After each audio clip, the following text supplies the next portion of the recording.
أحب الوفاء بشتى الصور. أحب الوفي الأمين أغر. فأهل الوفاء.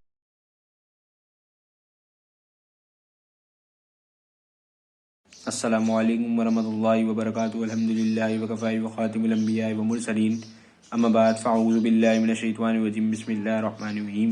ہاں تو بھائیوں اور بہنوں کیسے ہیں آپ لوگ؟ میرا نام ہے حسیب علی اور آپ دیکھ رہے ہیں میرے یوٹیوب چینل حسیب علی ٹی وی اور میرا فیس بک پیج HKA. مجھے امید ہے آپ جہاں بھی ہوں گے خیریت سے ہوں گے، خوش باش ہوں گے. میں بھی جہاں بھی ہوں خیریت سے ہوں اور خوش باش ہوں. تو اس سے پچھلی ویڈیو کے اندر جو ہے ہم نے یہ جو برمدتکون اور دجال کتاب ہے اس کے پہلے باب کے دوسرے حصے کی 5 ہیڈنگیں کور کی تھیں، اور آج کی ویڈیو کے اندر جو ہے ہم پہلے باب کے دوسرے حصے کی اور جو آگے کی 5 ہیڈنگیں وہ کور کریں گے. سب سے پہلے آپ تمام لوگوں کو رمضان بہت بہت مبارک ہو. سعودیہ میں اور دیگر علاقوں میں جہاں جمعے کی رات کو چاند نظر آ گیا تھا وہاں پہ آج دوسرا روزہ ہوگا، لیکن پاکستان جیسے دوسرے ممالک جہاں جو ہے ہفتے کی رات کو چاند نظر آیا ہے تو وہاں اتوار کو جو ہے پہلا روزہ ہوگا. تو آپ تمام لوگوں کو رمضان کے روزے بہت بہت مبارک ہوں. اپنے روزوں میں ہم سب کو دعاؤں میں یاد رکھیں، اپنے فلسطینی بھائیوں کو بھی دعاؤں میں یاد رکھیں، اپنے کشمیری بھائی ہیں ان کو بھی دعاؤں میں یاد رکھیں، اور جہاں جہاں مسلمانوں کے اوپر ظلم ہو رہا ہے، جہاں جہاں مسلمان مظلوم ہیں ان کو بھی دعاؤں میں یاد رکھیں، اور ان لوگوں کو بھی دعاؤں میں یاد رکھیں جو پریشان حال ہیں، اور ان لوگوں کو بھی آپ اپنی دعاؤں میں خاص یاد رکھیں جو پچھلے سال تک آپ کے دسترخوانوں پہ موجود تھے لیکن اس سال آپ کے ساتھ موجود نہیں ہے. تو چلیں شروع کرتے ہیں بنا کسی دیری کے. ایک روادات اور ملاحظہ فرمائیں. میں اپنے بڑی کشتی لے کر شکار کے لیے نکلا. میری کشتی کے پیچھے کیکوس ٹریڈر نامی کشتی بندھی ہوئی تھی جس کو میری کشتی کھینچ رہی تھی. موسم بالکل صاف تھا. ایسا موسم اس طرح کے سفر کے لیے بڑا موزوں ہوتا ہے. ہم جزیرہ بہما کے درمیان اس جگہ پہنچ گئے جہاں سمندر بہت گہرا ہے. جب اندھیرا بڑھا تو میں سمت کا پتہ لگانے کی غرض سے کپتان کے کمرے میں آیا. اس کے بعد میں نے سوچا کہ کچھ دیر آرام کر لیا جائے. چنانچہ میں اپنے سونے کے کمرے میں آ کر لیٹ گیا. میں گہری نیند سویا ہوا تھا کہ اچانک موج کا ایک تھپیڑا میرے منہ پر آ کر لگا. میں ہڑبڑا کر اٹھا. دیکھا تو ہر طرف سے پانی کمرے میں داخل ہو رہا تھا. بڑی مشکل سے میں دروازے کھولنے کے لیے اٹھ پایا. ابھی میں نے دروازے کی چٹکی کھولی بھی نہ تھی کہ دروازہ میرے اوپر آ گرا اور میں نے خود کو سمندر کی گہرائی میں پایا. میں نے تیر کر سمندر کی سطح پر آنے کی کوشش کی. مجھے یوں محسوس ہوتا تھا کہ جیسے سمندر میں نیچے کی طرف کھینچا چلا جا رہا ہوں. میں تیزی سے اوپر کی جانب جانے کی کوشش کرتا رہا.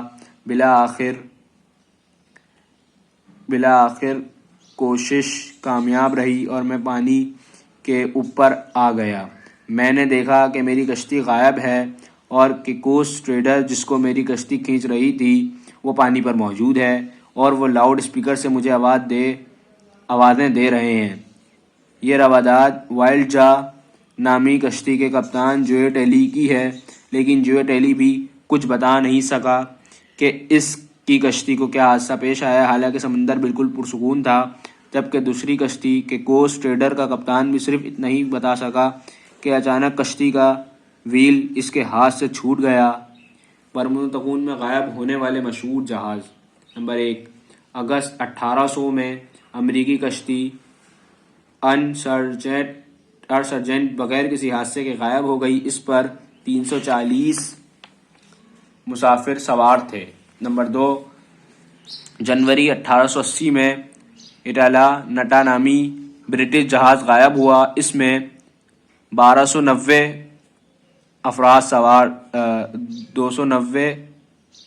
افراد سوار تھے.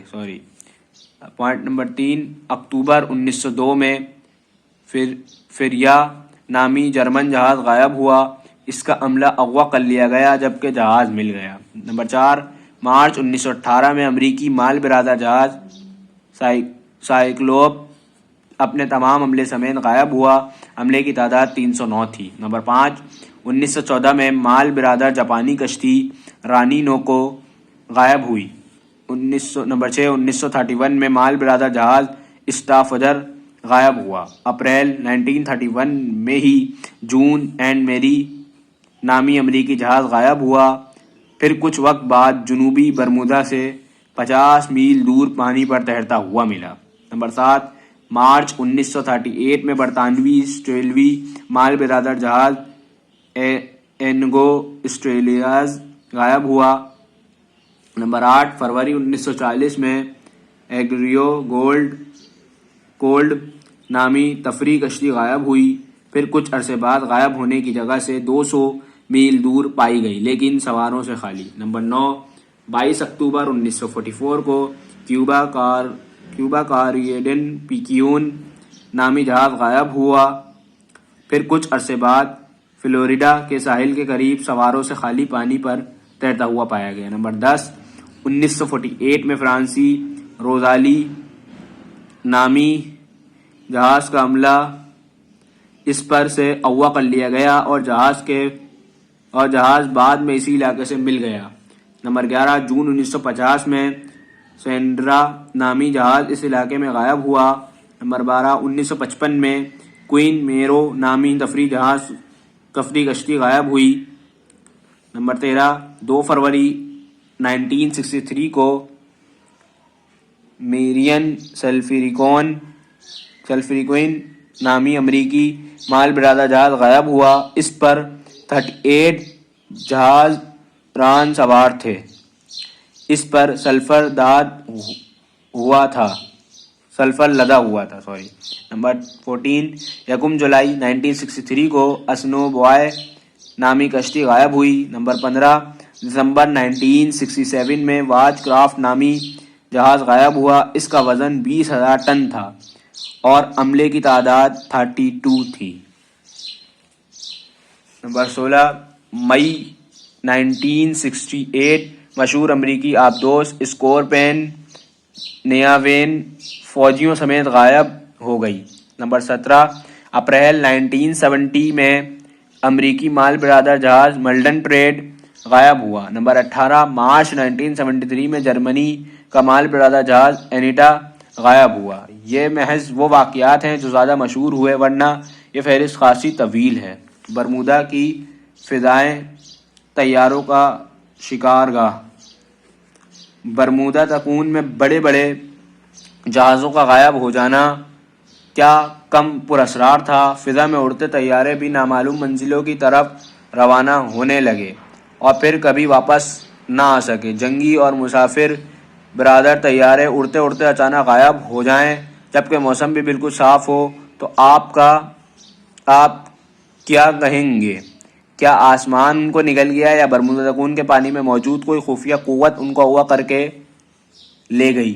طیاروں کا ملبہ بھی نہ مل سکا اور نہ ہی پائلٹ ہنگامی پیغام اپنے اسٹیشن کو بھیج سکے۔ اگر کبھی کوئی بھیجنے میں کامیاب ہوا بھی تو وہ پیغام اس حالت میں اسٹیشن پہنچا کہ کوئی اس کو سمجھ نہیں سکتا تھا کہ پیغام کا مطلب کیا ہے۔ 1945 کی ایک شام برمودا تکون کی پراسراریت میں اور اضافہ کر گئی۔ ابھی شام کے ابتدائی وقت تھا، موسم صاف اور فضا بڑی خوشگوار تھی۔ تربیتی پروازوں کے لیے ایسا موسم بڑا سازگار ہوتا ہے۔